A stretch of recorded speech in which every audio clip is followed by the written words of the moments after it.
What is up, guys? This is All the Smoke on Strength and Physique with your hosts, Adam and Chris, where we provide you with evidence-based information, community support, and recognition to all who are betting themselves with fitness. All right, welcome back to All the Smoke on Strength and Physique. We got a hella special guest. Don't really know who he is, but man, I got to respect anybody who's in the fucking strength and conditioning game because it is a fucking grind. So my man, Logan Jones, he is a strength and conditioning coach for a professional baseball team. One of our first strength and conditioning coaches that we've had on the podcast. So really excited to, hear the ins and outs and, the actual lifestyle of what it takes to be and to get to where you are, my man. So for those individuals who have no idea who you are, could you please tell us who you are, my friend? Absolutely. First and foremost, Adam, Chris, thank you guys for having me on this morning. It's an honor always to meet individuals as yourself and kind of I'm excited to dig in this morning. But quick hitter here, Logan Jones. I'm from Raleigh, North Carolina, actually Zebulon, North Carolina, small town outside of Raleigh. Went to school in Greensboro, North Carolina, so a couple hours west, played college baseball there, got my degree, my undergraduate degree in exercise and sports science and health science. Following my graduation, I did a couple of collegiate internships, one at the University of Kentucky, one at Wake Forest University, worked with their baseball programs, worked with volleyball programs. And at Wake Forest, I worked with women's soccer and a handful of other smaller teams as well. And concluding that time in 2018, January of 2018, I started my time here with the Arizona Diamondbacks. As you mentioned, a Major League Baseball team. We compete in the NL West of Major League Baseball. I was telling you guys before we hopped on here, like one of the best decisions of my life so far to take part and join our sports medicine performance team here in Arizona. And this season has absolutely looked different because of the COVID restriction and so on. But yeah, I'm excited to kind of dig in with you guys this morning. Yeah, man. So we're going to just shoot it right at you. What is the life of a professional strength and conditioning coach? Because again, baseball, as we said, is a different beast where you guys, I thought honestly it was 181 games, but apparently I'm wrong on that. That just tells you how much I pay attention to baseball. But baseball in itself, those games last 3 hours, if not longer. And then you got to do it, as you said, almost like 5 to 6 times a week. So what is it like in season, preseason, postseason? What is your life like, my man? Life. Let's talk about life as professional and college. Gotcha. So I'll kick it off with like a college strength and conditioning coach first, since that's where I got my internship experience. And I kind of was introduced to the order of operations, I guess you would say, as a collegiate athlete as well. So I think at the collegiate level, it kind of depends on the sport that you're working with there. Like generally speaking, especially your smaller schools, you're going to have split duty amongst many different sports. So it could be like a one fall sport, one winter sport, one spring sport. At your larger universities or with your big three, so football, basketball, baseball, generally speaking, you have that's your primary responsibility, and then you may have one other team. So I would say first and foremost, it kind of depends on what sport you're working with. But kind of off of that, I think the demands of working as a college S&C are, in a lot of instances, very similar to what it would be like what it is rather in the professional realm as well. I think the big difference in college is just juggling class schedules and extra responsibilities of your athletes, their extracurricular responsibility, in addition to their varsity sport and their training, their prep for that. But ultimately, to be honest with you, I think it's what you make it. Yes, you're gonna work some hours that are kind of quirky. You're gonna get up early. You're gonna get home late. There's gonna be times where you spend less time with your family and more time at work. But I think, to be honest with you, that can be set across the board. That's for sure the case in professional baseball as well. And I can only speak to my experience, but ultimately, I found if you really kind of to stick to your guns and prioritize and you're able to manage your time appropriately and make time for those things that are important to you, it feels less like a grind. Yes, it is a grind. Everybody reaches a point where it's like, hey man, like we need to do what we need to do today to get through the day and give everyone what they need to be successful and not much more than that. But with that being said, I think that there's always a lot of value in taking a positive outlook on it. So is that kind of what you're looking for from a college S&C right there? Yeah, and I think it's a great way to put it too, because you'll notice as we talk further that you're managing your stress, you're managing your priorities in life, because you're not just a strength coach. Strength coaches can be husbands, wives, they could be fathers, they could be softball, rec league players. Like there's so many different things that you really attach yourself to. One other question about the college setting, because I know during a college internship, at least the one I did, I got my feet wet in a lot of different sports. With you being a baseball player, of course, your love was with baseball. That's what you did in some of your internships. Was there any other sports that you were introduced to that you may have not had meant much knowledge before and you grew in love with after? Yeah, Chris, great question. Absolutely. I would say I never had an opportunity to work with women's soccer, never had an opportunity to work with field hockey, never had an opportunity to work with track and field. I got all of those at Wake Forest. And when I was at Kentucky, I also worked with women's basketball a little bit, which was another new one for me. So I think when I think of my time at both the University of Kentucky and Wake Forest, I think that it created some range and some agility maybe, and just my ability to work with male sports, work with female sports, work with sports that I knew nothing about, and simultaneously kind of educate myself on the demands of those sports. And we'll kind of get into it more with baseball, I think, a little bit later, but I'm big on just in training in general. Like you have to understand the demand of the sport, the demand of the environment, the level of competition, et cetera. These are just a few of the variables before you can ever be an effective strength coach to me, because it's not just about the sets and the reps, the volume, the intensity, the frequency. It's not just about that stuff. Like there's a human element of our job, and it becomes even larger, I think, the longer that you're in this field. So to answer your question, yes, I was introduced to a lot of different variables, I think, and developed many different relationships with athletes and coaches alike, that I never would have had an opportunity to otherwise if I wouldn't have taken a chance, taken a risk to go and do an internship such as either of those. And ultimately, I feel like it has propelled me and vaulted me to where I am today.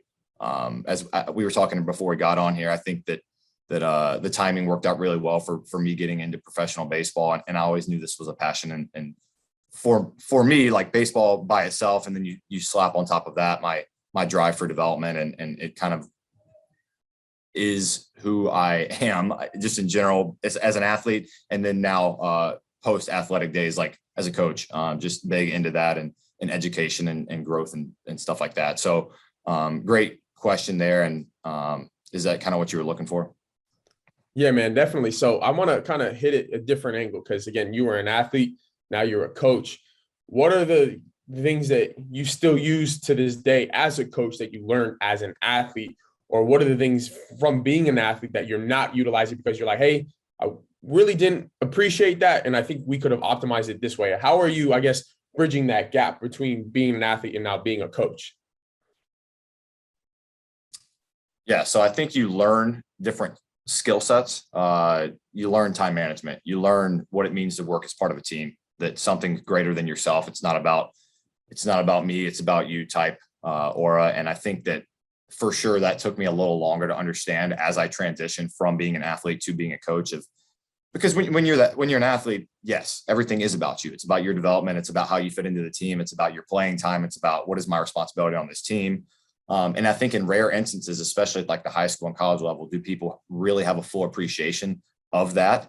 It's probably not till you get out where you look back on it and you say, man, I really wish I would have had an understanding of what's really important. It's the people. It's like the relationships that you build. I think back on my college baseball days at Guilford College, and I think like very little about the wins and losses, about my ERA, about my batting average, about my fielding percentage.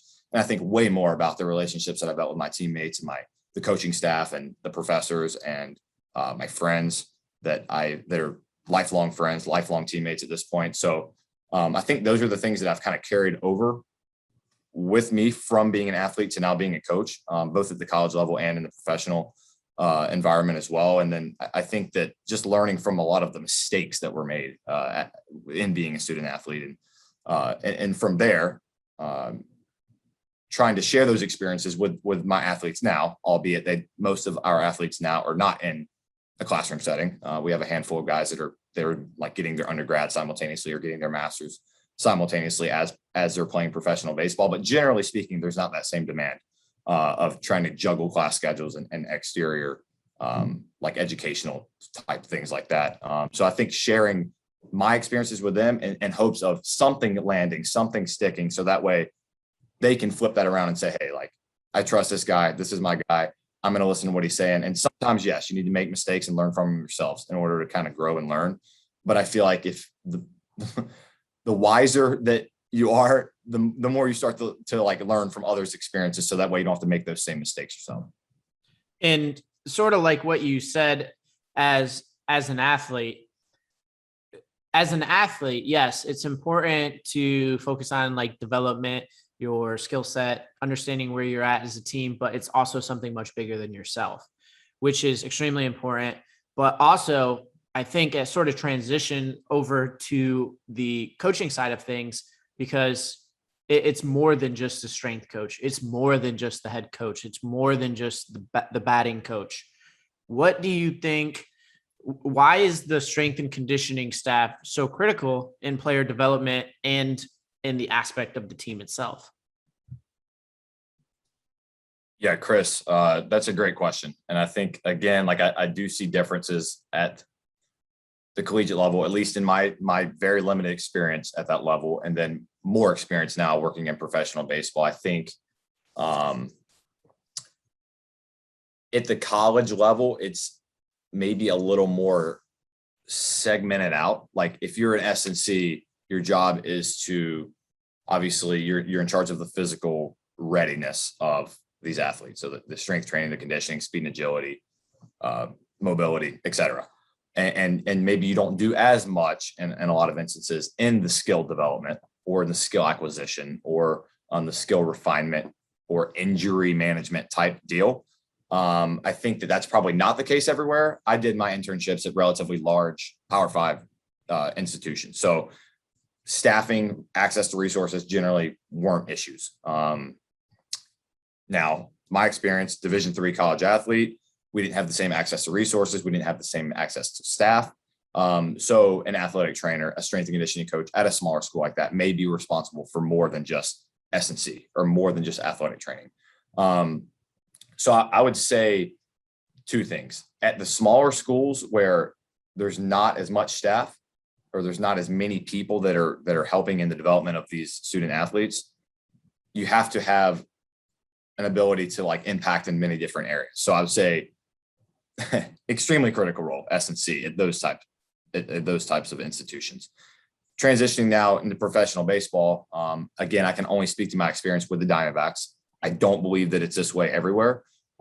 We have a relatively large hand in skill development, skill acquisition type things where we do a lot of blending from the weight room to skill work.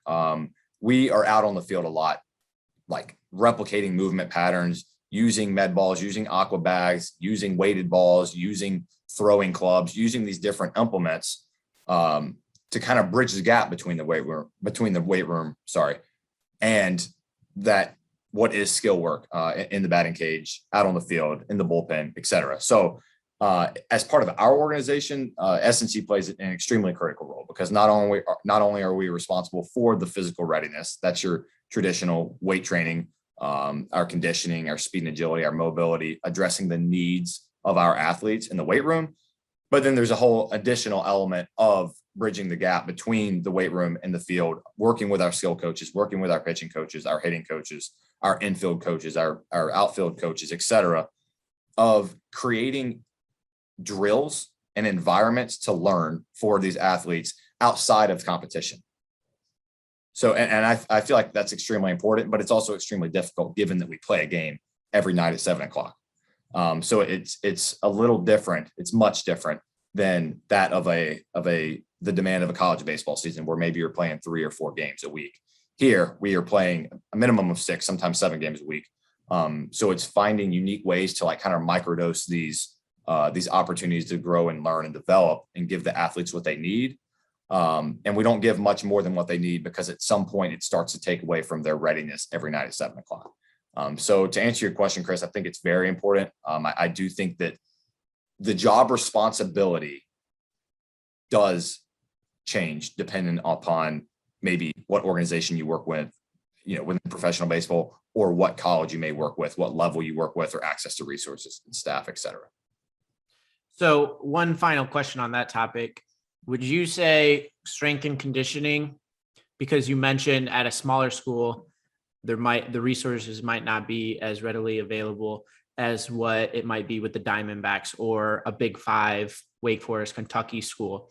Would you say it's just because money is limited? Is there still lacking support for the strength and conditioning staff? Do you think it's, I guess there's quite a few things that it could be. What do you think the difference in that? Yeah, probably a little of all of the above. I think financially, for sure, there's a difference. I also think that from an educational standpoint, like at those smaller schools, it's premium that you know, education takes priority. Like you're going to class, you're like, sometimes there's limited availability in class schedules, which then impact athletics, not just strength and conditioning, but athletics in general. And then from there, it's just priorities, like what's important. You know, in some instances, like strength and conditioning is a relatively new field. There isn't the same history there as maybe there is with athletic training, for example. So I think that while we may be a little behind the 8 ball with that, I don't think that's an excuse. It's just a hurdle.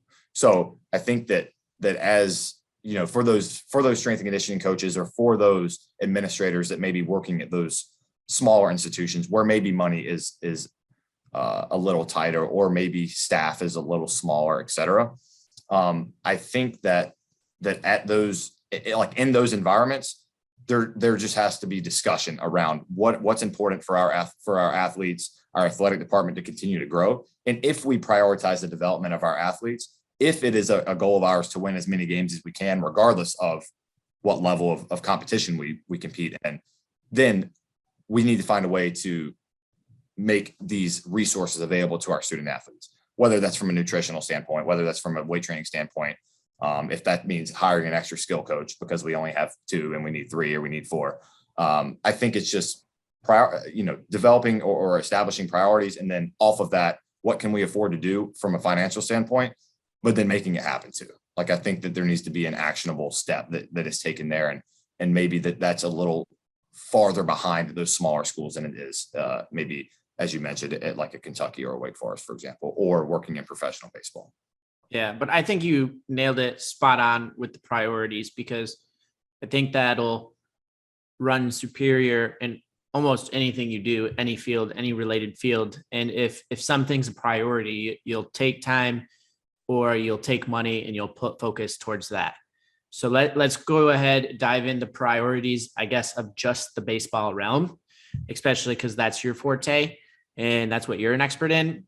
How does training for baseball specifically differ from other sports? And I guess instead of taking that in a very narrow focus, I guess look at it in a broad way. And when you look at a sport, what are some key things that you want to first consider? And then how does baseball differ from those? Yeah, it's another great question. I think just in general, regardless of the sport that you work with, regardless of the level of competition, amateur, professional, whatever, I think that you do have to conduct a simple like needs analysis, like your standard, hey, what's required of this sport from an athletic standpoint, from a movement standpoint. Additionally, what's required from like in this environment. So when I think environment, I think where geographic location, right? Like, is it warm? Is it cold? Is the air thin? Is it thicker? What's the humidity, et cetera? I think, additionally, I think frequency of games. So I think college baseball or high school baseball versus college baseball versus professional baseball. You go from 2 games a week in high school to 3 to 4 in college to 6 to 7 in professional baseball. So I believe the training should look a little different level to level. Yes, the demand of the sport is the same. The biomechanical demand of throwing a baseball or of swinging a bat are the same. Yes. But there are differences in workload and frequency, in training age, and obviously biological age as well. There aren't too many 40-year-old men playing high school baseball. So I think a lot of that plays additionally. So I start there, just looking at, hey, what are these external variables that are, for the most part, outside of our control that could impact our training environment or our competition environment? So we'll just call that the demands of sport and environment. Okay. So from there, when looking at the demands of the sport, in order to play baseball at a high level, you have to be very comfortable working on one leg, throwing with one arm for the most part, swinging from one side of the plate for the most part. But I would say, a good 95% of baseball is played on one leg for sure, whether you're running, whether you're swinging, whether you're throwing. So I think that it's very important that we replicate and prepare for those demands in our training. So a lot of our training is, in general, is going to replicate the demand of operating on one leg or with one arm for the most part. Additionally, on top of that, there's the rotational demand of baseball, which is not replicated across the board in some other sports. There are some that are very similar: softball, tennis, golf, etc. So I think that layers on an additional element of, now we have to look at like the mechanical demand of what it means to rotate.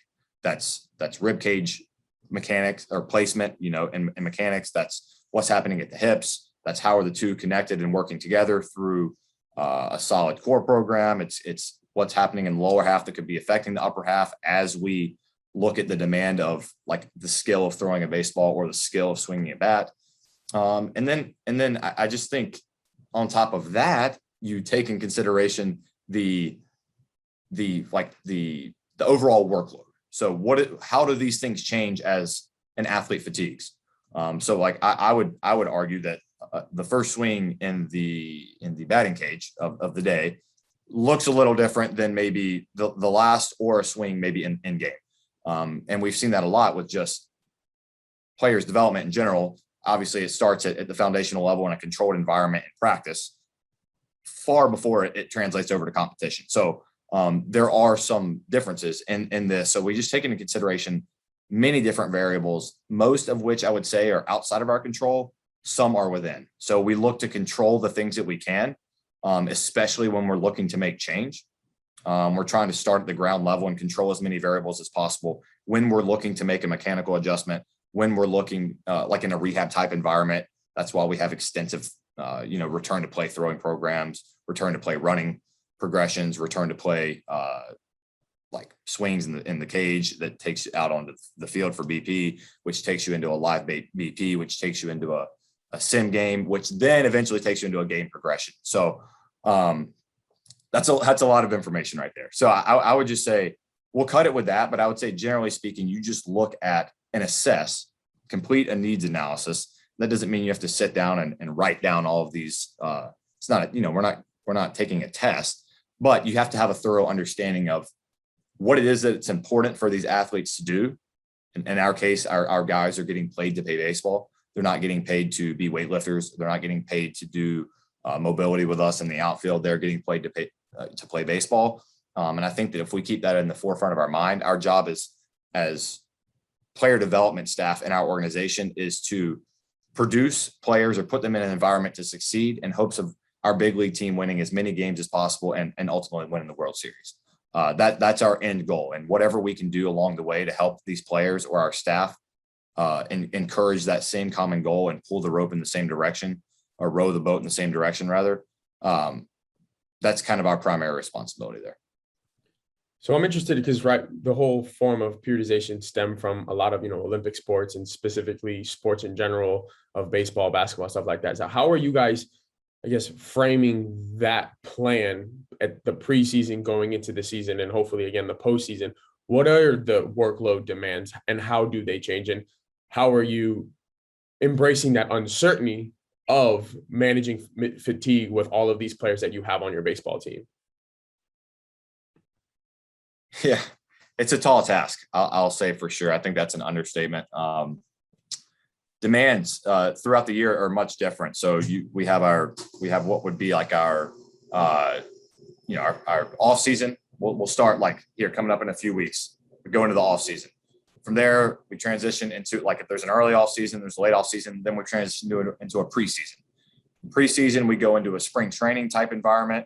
spring training environment, you go into an in-season mode. So I would say the standard linear periodization that you learn about in the NSCA textbook, for example, it takes more into effect, in my opinion, the way that we do things with Arizona Diamondbacks. That's more of an off-season model for us, because generally speaking, we have variables that are controlled for the most part. Athletes aren't in competition for the most part. There are a handful of guys that pitch in the Arizona Fall League or that play winter baseball. So for those guys, it may look a little different, but speaking on an annual plan, a linear model is basically utilized for the most part with our athletes in the off season. And that's the case because of what I spoke on with the workload demands. As we get into a late off season, preseason type deal where maybe it's January, we're reporting to spring training in 3 or 4 weeks, skill begins to take the emphasis, the priority, and then kind of from there, our weight training becomes second. And because of that, there's not as much periodization. It's more of making adjustments and adapting on the fly. We go in with a plan. Certainly we have a lift, and we have conditioning written up. We have speed and agility. We have a plan to operate, like a framework to operate off of. But then from there, it's basically our job is making these adjustments, adapting, and having some creativity, some range to give the athletes what they need. And from there, it kind of ebbs and flows as we go into an early season. And then basically we have different points in the season where we've seen, based off our research, that injuries are generally peaking. We see it right out of spring training, increase in workload. We see it right around the All-Star break time, increase in workload, and then we see it again towards the end of the season. So it kind of ebbs and flows. And so yes, we do implement like deloads or unloading phases as we go through a full season, very similar to how you would in a linear periodization model. But it doesn't it's not as simple in our environment because of the demands as, going 8-6-4 reps as you go weeks 1, 2, 3 with a deload. That's more of an off-season model for us, but that doesn't mean that we don't try to periodize other variables as well, like throwing programs and conditioning protocols and stuff like that, because we're big on tracking just overall workload management, and we crunch some numbers, calculate acute to chronic workloads, et cetera, to help aid or guide our decision making of what an athlete needs from a skill standpoint. So that could be from an actual rep standpoint on the field, or in a training environment where we're trying to judge what an athlete may need from a weight training standpoint or from a conditioning standpoint, et cetera. Does that answer your question, Adam? No, it answers it very well. And I asked this because, a lot of my PhD work is on autoregulation, flexible nonlinear periodization. And I think what you said there, when the offseason, right, you have a lot more control because the demands of the sport are low. So we can dedicate more time to the weight room as, preseason and in season occurs. There's a lot more variables that are uncontrolled for him. We can't say that, he's playing maybe 8 innings and the other one's playing 3 innings. But again, his intensity factor might be totally off. What I think I'm really interested in knowing is at this professional level, I would assume you have access to a lot of tools. What are you utilizing to measure readiness or measure some sort of objective analysis to say, hey, you're good, we can keep going in this fashion, or hey, you're not trending so well, we need to go in this fashion? Does that make sense? Absolutely. And I'd say that's a difficult one because I feel like a lot of our feedback is subjective, just in nature of we try to gather as much information as we can, build those relationships, because off of the relationship that's built, the communication is had, and we're able to trust what they're telling us, and they're able to trust what we're telling them, or what we're suggesting, or what we're guiding them, what direction we're guiding them in. So a lot of it is subjective in our environment, to be completely honest with you. And off of that, we do run acute to chronic ratios with primarily our pitchers. So that's like quantity of pitches in game, quantity of pitches in the bullpen, quantity of pitches in a throwing program, for example. We calculate overall yardage on the base paths for our position players. We've dabbled in gathering just number of ground balls fielded, number of throws made, number of swings taken in a spring training type environment for our position players. So I think that the value in all of these things is they're just pieces of the puzzle. I think like trying to be objective here, just taking these different variables and laying them out and say, look, this is the information that we have, paired with the subjective information of what's coming out of their mouth, what we see with our eyes, our opinion. Oh yes, perfect. It lines up. Like we feel we're convicted in our decision to do X, Y, and Z.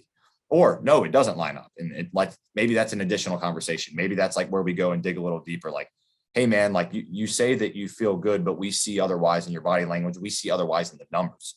And in some instances, they have a lot of autonomy in their program and their routines, et cetera. And in some instances, if we feel like it's a health risk, we'll say, hey man, like we get it, but you're going to have the day off. Like you're not in the lineup today, et cetera. And our organization does a great job of prioritizing rest and recovery, regeneration in between those bouts of work.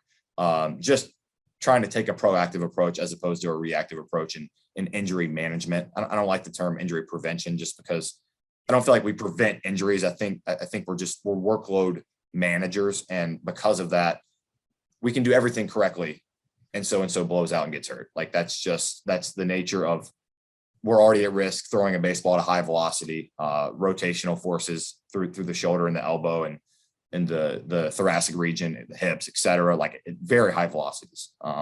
So we're already at risk. We do everything correctly. We're still at risk. So I think that taking those things and considering all of them and then making smart decisions with the data that we have paired with that subjective information that we're getting from them or that we're seeing or hearing, I think is a healthy place to operate, because that way you have an abundance of information. Now you can make an informed, educated decision. No, I think that's how it almost should go. That subjective information doesn't usually lie. And objective, sometimes numbers can lie. So now I ask you the question, if you had to choose one or the other, what would you choose and why would you choose it? And I'm assuming that you're going to choose subjective. And if that is the case, what type of questions do you typically ask of your athletes? Yeah, you guessed it. I would say in a professional baseball environment, I would guess I would choose rather subjective.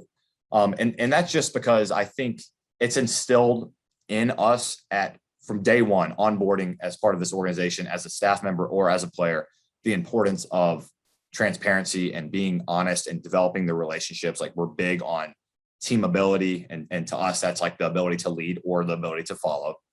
So like literally taking an all-inclusive approach to like, hey dude, I love you. I want what's best for you. I'm not going to lie to you. Sometimes you may not want to hear what I have to say, for sure. Sometimes I may get mad at you. Sometimes you may get mad at me. Perfect.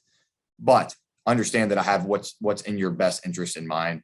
And I think from there, we just ask the questions of like, hey dude, like, how are you feeling today? What can I do to help you today? Or taking some information to them. Hey, we've noticed like your workload's a little high.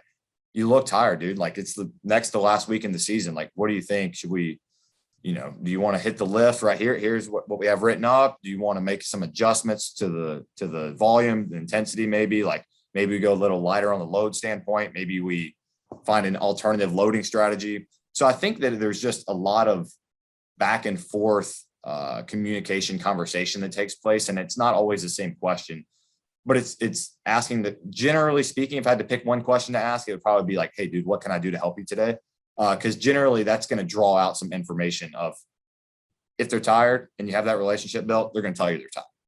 If they stayed up late and their family's in town, their girlfriend's in town, they had a couple beers, like they're probably going to give you that information, because they know that you have their best interest in mind and you can make that adjustment on the fly to get them ready to go tonight. And tomorrow doesn't matter because we have a game tonight, and then we'll go to tomorrow when that time comes. So we operate for sure on a day-to-day basis, just because of the high frequency of competition, of games, and it happens at a high level too. So a couple of questions there. I know I didn't answer it, I guess, directly, but I think that it's not always the same question that we found to be effective. Yeah. And I think what you were to try to summarize that, and it's a big key thing that we're sort of touching on, is relationships. Relationships is going to be extremely vital in the success of sports, because if you can't trust that person next to you that's blocking with you, or the one that's fielding next to you, or the guy that's batting after you, if you can't trust that coach, like, everyone has the same goal. It's to win that World Series title. And as long as we keep that on the main focus, then that's going to be extremely helpful. But to sort of transition away from the training for baseball into something that I guess could be controversial, perhaps you can touch on if it's not, or if it is, mobility versus stability. How do these two differ, and how do these two come into play when looking at a training program for a baseball athlete? So I do think that there's a lot of discussion around the topic of what's more important. What can you train? What can't you train? Does one lead to another?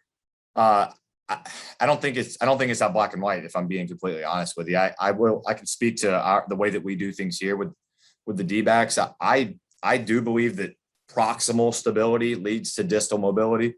So in layman's terms, if you have a strong and stable core, for example, it could lead to improved ranges of motion under control at the hip, at the ankle, in the T-spine region, at the shoulder, et cetera. So I don't know that it's definitely not as simplistic as that, but I will say that we train both. In short, we train stability first and foremost, in hopes that creates some mobility, some usable range of motion. We don't care about range of motion, passive range of motion that's not utilized in a skill environment, or that's not required or not needed in a skill environment.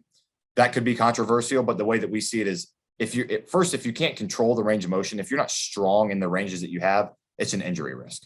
So if a pitcher in full layback, full external rotation, weak in this position, you're going to get some anterior displacement gliding at the shoulder. It's going to put the elbow at risk. If you're working through ranges of motion in competition that you can't control and that you're not strong in, 100% it's an injury risk. So in an effort to be proactive as opposed to reactive in this, we start with a sagittal stabilization core program. It's the concept of core pressurization. We have a robust core program that starts with just the ability to breathe, pull in air, and blow air out. Respiratory mechanics. From there, we work on pressurizing like the abdominal region. So that's like the eccentric contraction of your obliques, of your transverse abdominis, et cetera, pelvic floor.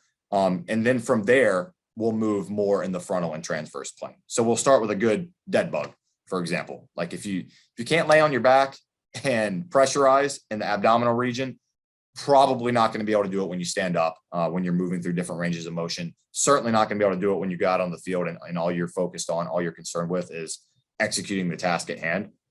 So we'll start with a simple dead bug progression. We call it our sagittal stabilization core program.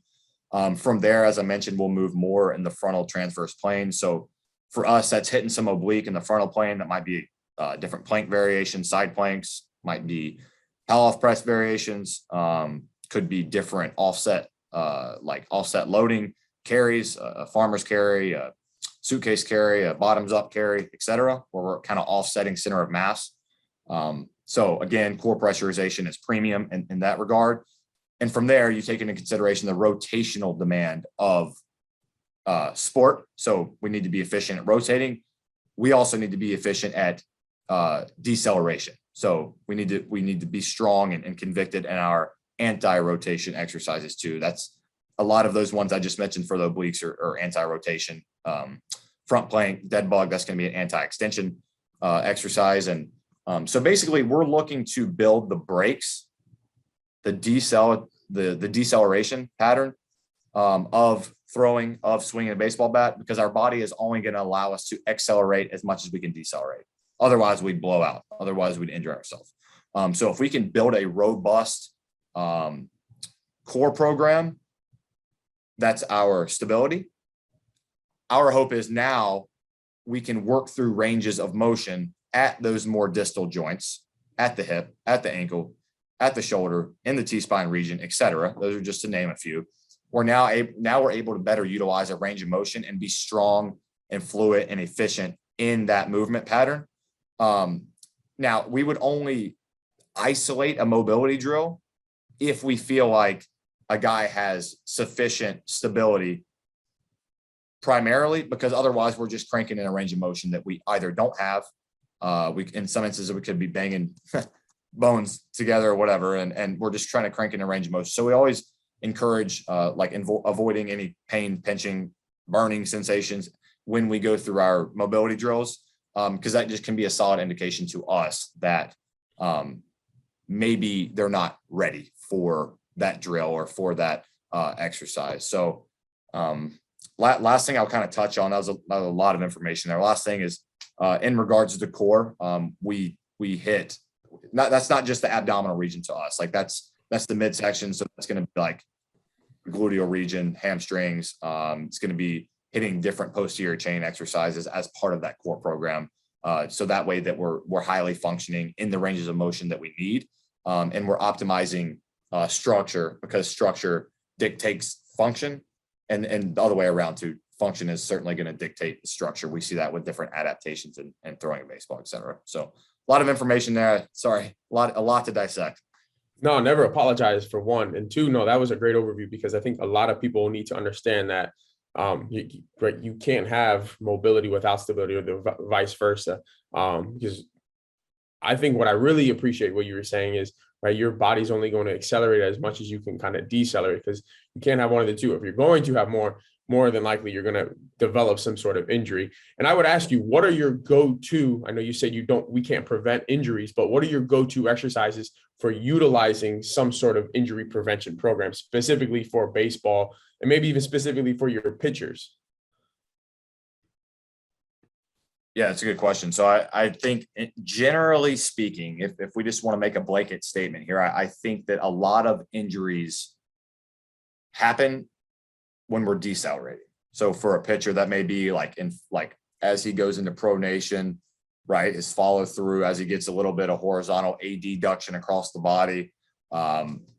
Posterior shoulder becomes a little at risk, like cuff muscles become a little at risk. And we see the same thing with like lower extremity injuries in our position players for the most part. Generally, our hamstrings, our adductors, stuff that we see more of happen in a pattern that when we're decelerating. So we look to build, we just call it build the brakes. So we're utilizing different drills to optimize stability and movement patterns that are specific to baseball. So generally we use, I don't know if you guys have exposure to like aqua balls or aqua bags. It's basically just view it as a med ball that's full of water. You can add water, take away water to adjust like the intensity of a drill. And your ability to like shake or perturbate this ball will increase or decrease the intensity of the drill as well. So basically an example would be, we're taking a pitcher, he's in single leg stance, gathered over the rubber, getting ready to make his forward move towards home plate. Okay, so in that single leg stance, we're doing different things with an aqua ball to challenge his single leg stance, building stability from the ground up. Okay, so that's it, the foot and the ankle. That's going to be building the ability for the glute and the front side ab wall to lock in the pelvis, create that strong hip loaded position to now drive down the mound. And as we make our forward move down the mound, we can do different things, different like motions with the aqua ball to challenge his forward move and his front side stability. Because now as his force transfers from the backside to the front side, now we have to be able to decelerate as our, as the momentum moves from the ground up through our hand, up through our arm into the baseball releases out of our hand. Now it's all about the pattern of decelerating. So we look to build the brakes as much as we can. That's from a skill standpoint and just in a general strength and conditioning realm. In the off season, for example, when maybe the skill demand isn't as high, we'll utilize different things where we're perturbating core movements. Maybe a guy's doing a bear crawl, we're perturbating it, we're moving him around. Maybe he's doing a pow off press, we're perturbating the band, perturbating the cable. Maybe it's something where we stand up on our feet, where we throw a med ball and then we stick the catch of the med ball. where that way we're building a brace, a deceleration, a stiffness that is going to serve as our brakes when we need to basically execute a high velocity movement, which is throwing a baseball or swinging a bat. So without diving too much down into the specifics, because I don't think we have time for that. And I think it may be over, it's too much detail in my opinion. I think the overall mantra here is we look to build the brakes because, as I mentioned, our body is only going to allow us to accelerate as much as we can decelerate. And that's the case because our bodies are smart. Like we're not going to, it's not going to allow us to injure ourselves over and over and over again because we're not able to decelerate. So we see the guys with lower velocities, the guys who have a higher risk of injury, higher incidence of injury, higher frequency of injury. Generally speaking, those are the guys that are weakest in our deceleration, bracing, stiffness, building the brakes type patterns or type exercises. We've seen a high correlation of that.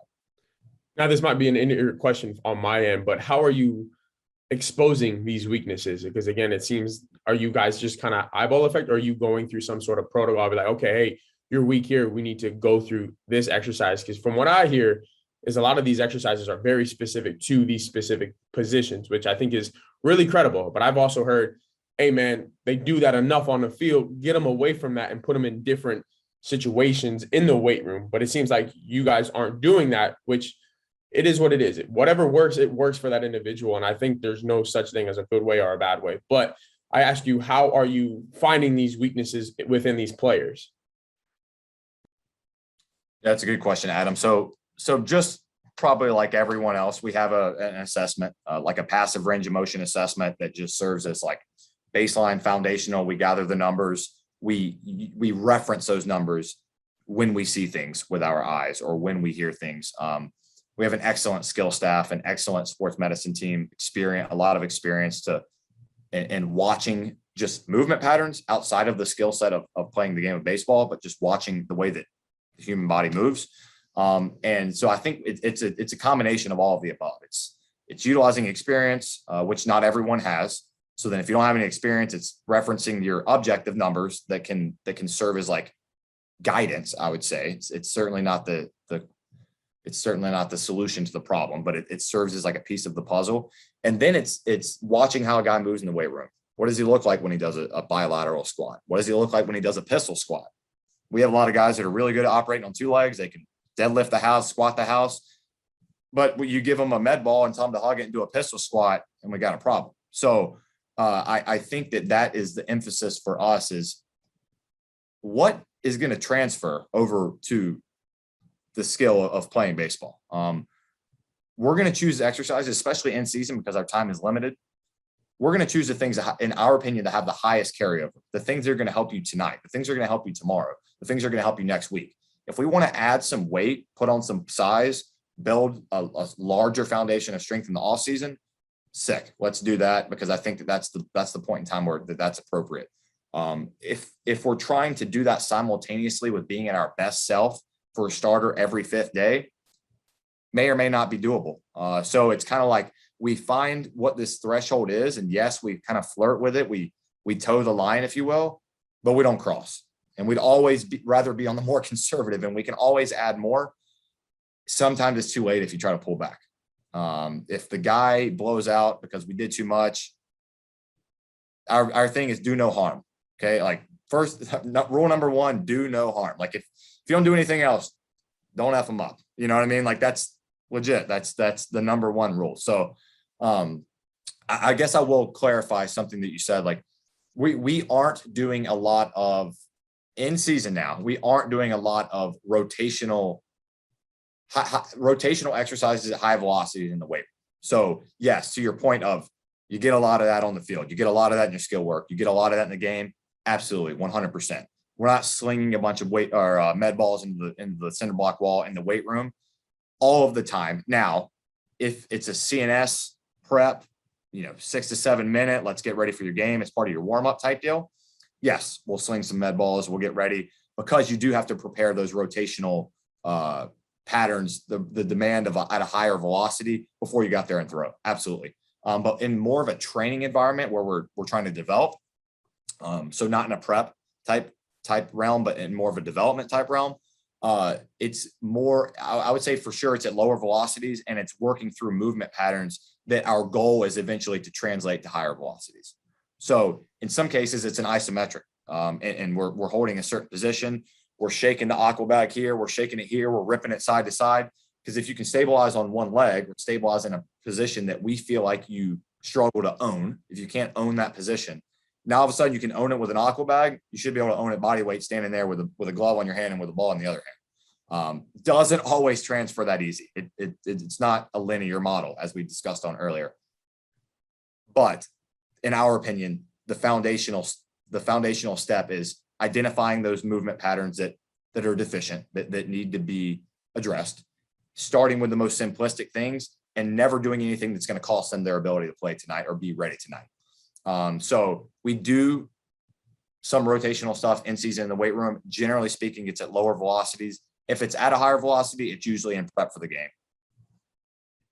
Yeah. And I think that's the most important thing that we're picking up in this general discussion is it's really all about playing the game. It doesn't matter if they're benching 225 for 400 times. Like, it doesn't matter. Like, that's not playing baseball. And same with squatting. So if someone can't do a single leg movement, then in baseball, when you're on one leg most of the time, you're going to be screwed, even if you can squat 315. Like, it doesn't matter. So we want to be courteous of you and your time, though. We greatly appreciate you coming on and giving us some insight on how to train for baseball and what sort of the life of a strength and conditioning coach can be like in the college and professional settings.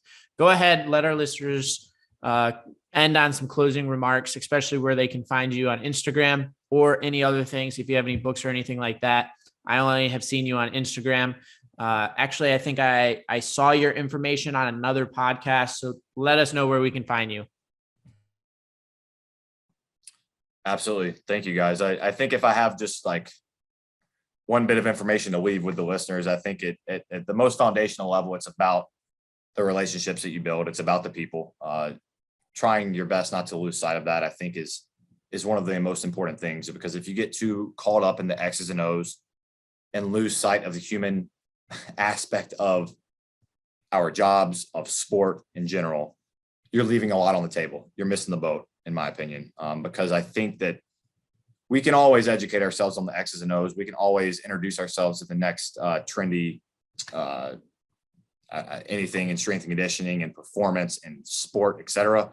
But I think a lot of times there's a lack of like continuing education on the leadership, on the communication aspect of things. And I think that that's something that we're big on here with the Arizona Diamondbacks, is just really pushing the importance of the relationships, because we found that that's kind of the foundation in which everything can be communicated. Like one of my mentors said, like, it doesn't matter what you know or nobody gives a damn what you know if you can't communicate it, or it doesn't matter what you know if you can't communicate those things to your athletes. If they're not picking up on it, it doesn't matter.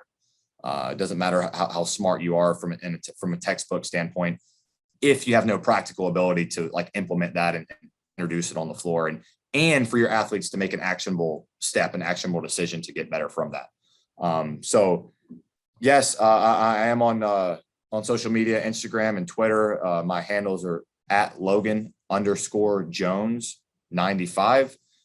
For sure, I welcome any collaboration across the board. Like, I think as listeners kind of roll through our recording here, and I'm open to any discussion, any critique, anything like that. I think we're all pulling the rope in the same direction here. And I think that as performance professionals, as strength and conditioning coaches, as athletic trainers, as personal trainers, et cetera, whatever your domain is, as a PT, like, I feel like the more that we can work together and share information and do things like we're doing right now, just talking through what it means to operate in this environment with this population, we're all going to be better because of it. And then these are two relationships now that I have that I didn't have an hour ago. And I value that kind of thing far more than I do opening up a textbook and learning about like the energy systems. I think a lot of that stuff is important for sure. Like, don't get me wrong, a lot of that stuff is important, and it's the foundation for a lot of these significant changes that we're able to make as influencers, as coaches,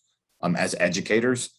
But I really encourage everyone to really like connect at a deeper level than just the surface of like, hey dude, can you get me a job? Or hey dude, can you get me an internship? Or because I feel like that we're in it for the long haul, whether you work in strength and conditioning or in performance or as an educator for 5 years or 55 years, doesn't matter to me. I think we're all in this for deep down, we're all in it for the same reason. A lot of times we let these more surface level things like kind of distract and pull from what's really important. So again, I thank you guys for your willingness to have me on. And I'm glad that you guys reached out and invited me on this morning. I always enjoy this kind of thing. And if there's ever anything I can do for either one of you guys or whoever, please let me know. I'm here to help. So thanks so much. No, man, we really appreciate it. And just to kind of piggyback on what you said, man, is those relationships are key. Especially now when I teach a lot of my undergrads, it's like, man, you don't know who you know right now. So get to know who you have, because like Chris, when we met 2 years ago, who would have guessed we would have started a podcast? And now all the connections and networks that we've had. And I'm super grateful for this motherfucker be like, Adam, let's do a podcast, because I would have never done it by myself. So I appreciate him. And it's amazing what you can do with, great friendships and just great like-minded people and just building a great environment with you. So my man, Logan, we appreciate your time and efforts. And if you have anything, my bad. And we'll definitely stay in touch. We'll definitely try to have you on a part 2, just continuously go into, the rabbit hole of strength and conditioning in general. So that's all the smoke with Logan. If you got questions, concerns, you know where to find him, and make sure you guys go give him a follow, my man. See you later, guys.